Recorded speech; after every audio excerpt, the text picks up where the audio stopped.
She said, "I drained your savings to invest in my friend's crypto startup. We're going to be rich. $80,000 gone." I replied, "I trust your judgment." Then I reported it to the SEC. Her friend's startup was a Ponzi scheme. When federal agents raided her friend's house and named her as a co-conspirator. Original post I-36 male. Discovered the empty savings account on a Thursday afternoon. Was checking balances to plan for property taxes. The account that had $82,000 just last month showed $1,847. My girlfriend Jessica, 33, and I had been together 4 years, living together for 2. Not married, thank God. We kept separate finances mostly, but I'd given her access to this one savings account for emergencies while I traveled for work. My hands were shaking as I called the bank. Maybe fraud? System error? The authorized user Jessica Winters withdrew $80,000 via wire transfer on October 3rd, the rep said. October 3rd. 2 weeks ago. While I was at a conference, I called Jessica. She answered on the third ring, chipper as always. "Hey babe, how's your day?" "Jess, where's the money from the savings?" Pause. Then excitement in her voice. "Oh, I was going to surprise you tonight. I invested it." "You, what?" "My friend Brianna from yoga? She's launching this amazing crypto platform called NextGenCoin. It's going to revolutionize decentralized finance. She let me in as an early investor." I literally couldn't speak. "Babe, we're going to be rich." She showed me the projections, 400% returns in 6 months. I invested the whole $80,000 to maximize our profits. "You took $80,000 without asking me?" "I knew you'd overthink it. You always do with investments. Sometimes you just have to trust your gut, and trust me. That was my inheritance from my dad. You knew that. And now it'll be worth $320,000. You should be thanking me." I hung up. Sat in my car for probably an hour.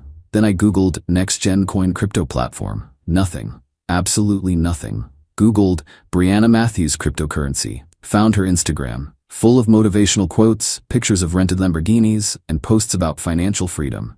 Classic scammer profile. But I didn't explode, didn't rush home for a confrontation. Instead, I called my buddy Tom, who works in financial compliance. "Tom, I need you to look into something. Quietly." Update 1. 3 days later, Tom got back to me with exactly what I expected. NextGenCoin wasn't registered with any financial authority. No SEC filing, no FinCEN registration, nothing. But it got worse. "Dude, this is a textbook Ponzi scheme," Tom said. "They're promising guaranteed returns, paying old investors with new investor money. Your girlfriend's friend? She's recruiting people and getting commissions." "Commissions?" "Yeah, 15% of whatever she brings in. Your girlfriend probably doesn't know that. Or maybe she did." I was starting to wonder. Jessica came home that night bubbling with excitement. Showed me a dashboard on her phone showing our investment had already grown to $84,000. "See, 4,000 in 3 days. Can you withdraw any of it?" "Why would we? It's growing. Brianna says if we leave it for the full term, we could see $1 million. Try to withdraw just the 4,000 profit." She rolled her eyes but tried. Error message. Technical maintenance. Try again in 24-48 hours. "That's weird," she said. But Brianna explained this might happen. They're upgrading their systems to handle all the new investors. I recorded her saying all this on my phone. Just voice memo running in my pocket. "Jess, this sounds like a scam." Her face went red. "You always do this. You never trust my judgment. Brianna is my friend. She wouldn't scam me." "How long have you known Brianna?" 6 months, and she's already bought a Tesla with her profits." "I've seen it." "Leased or purchased? What does that matter?" "God, you're so negative. This is why I didn't tell you." She stormed off to the bedroom. I slept on the couch and spent the night preparing. First, I screenshot everything. The website, what little existed, her dashboard, Brianna's social media, everything. Then I did something that would later prove crucial. I found other victims. Searching variations of NextGenCoin scam on Facebook, found a small group of people asking questions. "Anyone else having withdrawal issues with NextGenCoin? Is Brianna Matthews legit?" I messaged them all from a throwaway account. Within hours, I had a network of 12 people who'd invested between $10K and $100 each. All recruited by friends, all unable to withdraw anything. Total stolen approximately $800,000. Then I went to the SEC website and filed a detailed complaint. Attached everything. named Brianna Matthews as the primary perpetrator and included Jessica as a potential co-conspirator since she'd started posting about it on her social media, trying to recruit others. Was I throwing my girlfriend under the bus? Maybe. But she'd stolen $80,000 from me. The gloves were off. Update 2. 1 week later, Jessica had gone full crypto evangelist. She'd posted on Facebook, Instagram, even LinkedIn about this amazing opportunity. Her exact words: "PM me if you want to 10x your money in months, not years." Her sister called me. "Tom, Jessica's been trying to get me to invest my kids' college funds." "What's going on?" "It's a scam, Rachel. Don't give her a penny." "Are you sure?" "Dead sure. I've already reported it." Rachel was quiet. Then, she said you were jealous of her success, that you couldn't handle her making smart financial decisions without you. She stole $80,000 from my savings without telling me. What? Word spread through her family fast. Her mom called me crying, asking if it was true. Her dad wanted to know if I was pressing charges. "Not yet," I said, "but tell them not to invest anything." Meanwhile, Jessica was oblivious. She'd even convinced her coworker Miranda to invest $5,000. When I heard that, I knew I had to escalate. Called the FBI's Internet Crime Complaint Center. Filed another report. Then I called the State Attorney General's office. Consumer Fraud Division was very interested, especially when I mentioned the amount and number of victims. But here's where Jessica's entitlement went nuclear. She came home with paperwork. Actual printed contracts. "I've been talking to Brianna about bringing you in as a partner. If we invest another $50,000, we get moved to the platinum tier with 600% returns. We don't have another $50,000. We could take out a home equity loan or borrow from your mom." "Absolutely not." She slammed the papers down. "You're gonna feel so stupid when Brianna's company goes public. She's already talking to venture capitalists." "Name one." "They're under NDAs." "God, you know nothing about business." "I know enough not to drain someone's savings without permission." It's called taking initiative. Maybe if you weren't so risk-averse, we'd already be wealthy. The audacity. She stole my money and was now insulting me for not letting her steal more. "You're right," I said calmly. "I trust your judgment." She blinked, surprised. "Really?" "Yeah, you clearly know what you're doing." She hugged me. "I knew you'd come around. This is going to change our lives." It certainly was, just not how she expected. Update 3. 2 weeks later.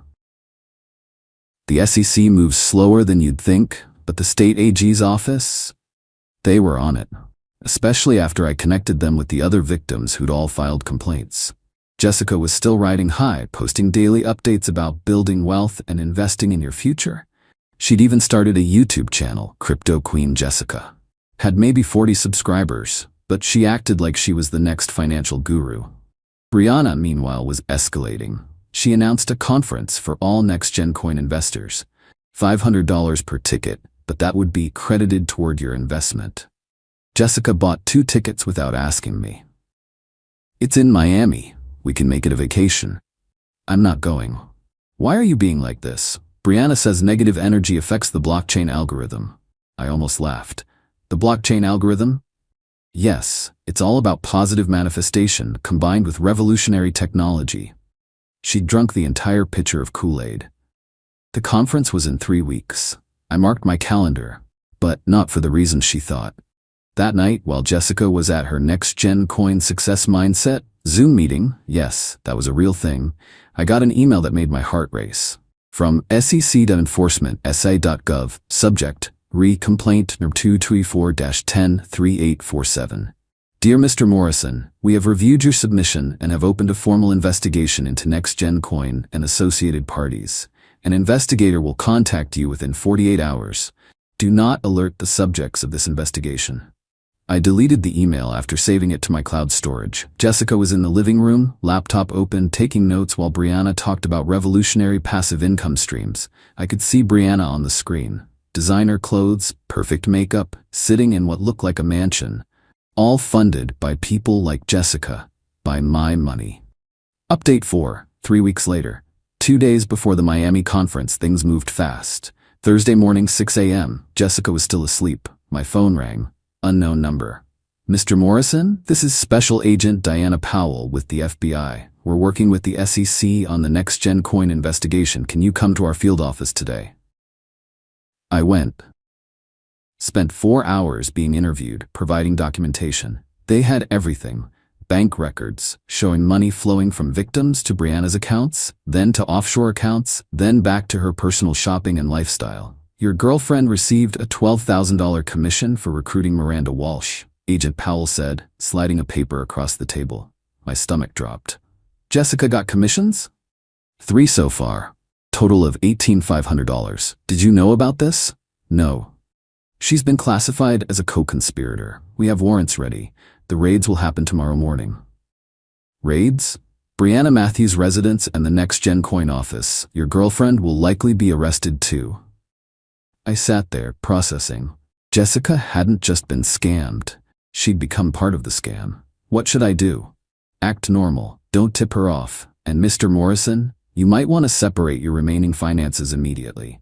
I went straight to the bank. Removed her from the emergency account she drained, changed all my passwords, opened new accounts she didn't know about, moved everything. That night, Jessica was packing for Miami. You sure you won't come? It's going to be life-changing. I have to work, she shrugged. Your loss. Brianna says they're announcing something huge. Maybe an IPO. She kissed me goodbye. Love you. When I get back, we should look at houses. We'll be able to afford something amazing soon. I watched her pack her laptop, her investment portfolio binder, her next-gen coin founder t-shirt Brianna had sent her. Love you too, I said. It was the last normal conversation we'd have.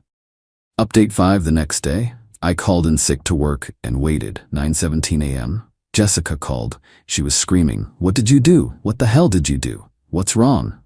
The FBI is at Brianna's house. They're at the conference hotel. They're arresting everyone. What? Why?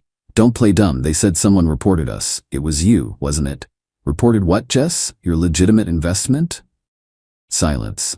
Then, this is because you're jealous. You couldn't stand that I was successful without you. Successful? Can you withdraw any of that money? That's not. Brianna explained.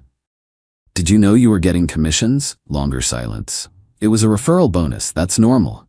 You told me it was your investment growing. You lied. I was going to tell you. I was going to surprise you with background noise, male voice. Ma'am, you need to come with us. No, I didn't do anything. Tom, call a lawyer. Get me out of this. Line went dead.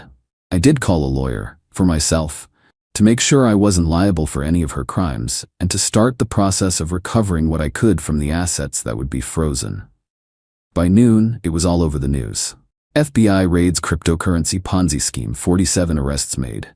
Brianna Matthews was the lead story. $14 million stolen from over 200 victims across 12 states.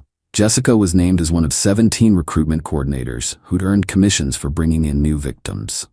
Her mugshot was brutal. Mascara running, hair a mess, wearing that ridiculous next-gen coin founder shirt. Her family started calling immediately. Her mom, how could you let this happen? She stole $80,000 from me. I reported a crime. Her dad, you destroyed her life. She destroyed her own life when she became a scammer. Her sister Rachel was the only reasonable one. I'm sorry, Tom. She brought this on herself. Update 6, 1 week later. Jessica made bail. Her parents put up their house as collateral. She showed up at our apartment, my apartment, only my name on the lease, at 10 p.m., mascara already running. Please, Tom, please tell them it was a mistake. Tell them I didn't know. You got $18,500 in commissions. I thought it was profit sharing. You lied to me about it. I was going to surprise you. You tried to get your sister to invest her kids' college funds. I thought I was helping her. You knew. Deep down, you knew something was off. But the money was too good. She broke down completely. I just wanted us to be rich. I wanted to prove I could do something big without your help. You did something big, all right.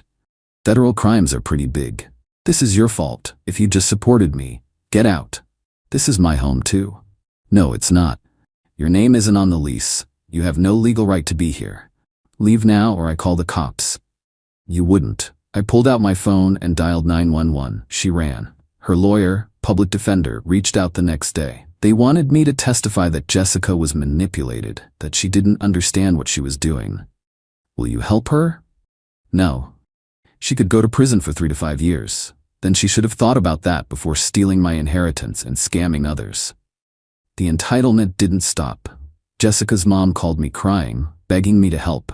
Her dad offered to pay me back partially if I'd testify on Jessica's behalf. I'll give you $30,000 if you help her. You don't have $30,000. You mortgaged your house for her bail. I'll get a loan. To help the daughter who committed wire fraud, no bank will touch you. Update 7, 1 month later. The asset forfeiture was swift. Everything Brianna owned was seized. Every victim who could prove their investment got put on a list for restitution. I was number 3 on that list due to the amount and my early reporting. Jessica's assets were frozen too. Her car, that she was still making payments on, her jewelry, everything of value. She tried one last manipulation. Posted a sob story on social media about being betrayed by someone I loved and falling victim to a sophisticated scam. Started a crowdfunding campaign for her legal defense.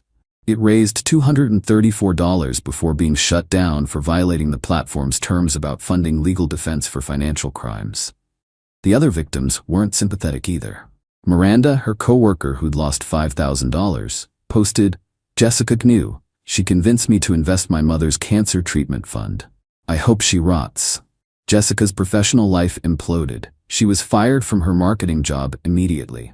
Her LinkedIn became a wasteland. Someone, not me, made a website, JessicaWintersScammer.com, with all the public court documents. She texted me from a burner phone, "You've ruined my life. I'll never work again. I'll never recover from this. Are you happy?" I responded, "You ruined your own life. I just reported it. I loved you. You loved my money. And even that wasn't enough." Final update, 6 months later. The trial was quick. Brianna got 12 years federal prison. She'd stolen over $14 million total when all the victims were counted. The money was gone, spent on luxury goods, trips, and transferred to accounts in countries that don't cooperate with U.S. law enforcement. Jessica pled guilty to wire fraud and conspiracy charges. The prosecution had too much evidence. The commissions, the recruitment posts, the messages where she acknowledged people couldn't withdraw funds but kept recruiting anyway. She got 18 months in federal prison, 3 years supervised release, and ordered to pay $63,000 in restitution to her victims. At sentencing, she tried one last play. "Your Honor, I was manipulated by a close friend. My boyfriend reported me out of spite after I made an investment decision without consulting him. I'm the real victim here." The judge wasn't having it. "Miss Winters, you received nearly $20,000 in commissions for recruiting victims to a scheme you had reason to know was fraudulent. You continued recruiting even after being unable to withdraw funds yourself. You are not a victim, you are a perpetrator." Her parents were there.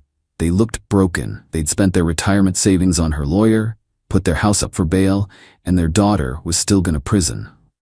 As for my money, I got $31,000 back from the asset forfeiture. Better than nothing, but that inheritance from my dad is mostly gone forever. Jessica's sister Rachel reached out last week. She's in the minimum security facility. She wanted me to ask if you'd put money in her commissary account. The audacity never ends. No. She says you owe her for destroying her life. She owes me $49,000 and an apology. She'll never pay either. You're right. I'm sorry I asked. I'm sorry for everything she did. I'm doing okay now. Dating someone new. A teacher who thinks cryptocurrency is imaginary money for people who think they're too smart for regular scams. She's not wrong. The apartment is mine alone now. Peaceful. No one's going to drain my accounts for their friend's revolutionary investment opportunity. I kept one thing from the whole mess. A screenshot of Jessica's Crypto Queen YouTube channel. 43 subscribers. 0 videos now, all deleted. The bio still reads, "Building generational wealth, one blockchain at a time." Sometimes when people ask why I'm so careful with money, I show them that screenshot. Then I tell them about the time my ex-girlfriend stole my inheritance for a Ponzi scheme and ended up in federal prison. They usually think I'm joking. I wish I was. PSA, if someone promises guaranteed returns on cryptocurrency or any investment, it's a scam. If they need you to recruit others to make money, it's a scam. If you can't withdraw your funds whenever you want, it's a scam. And if your partner takes your life savings without asking, They're not your partner, they're a thief.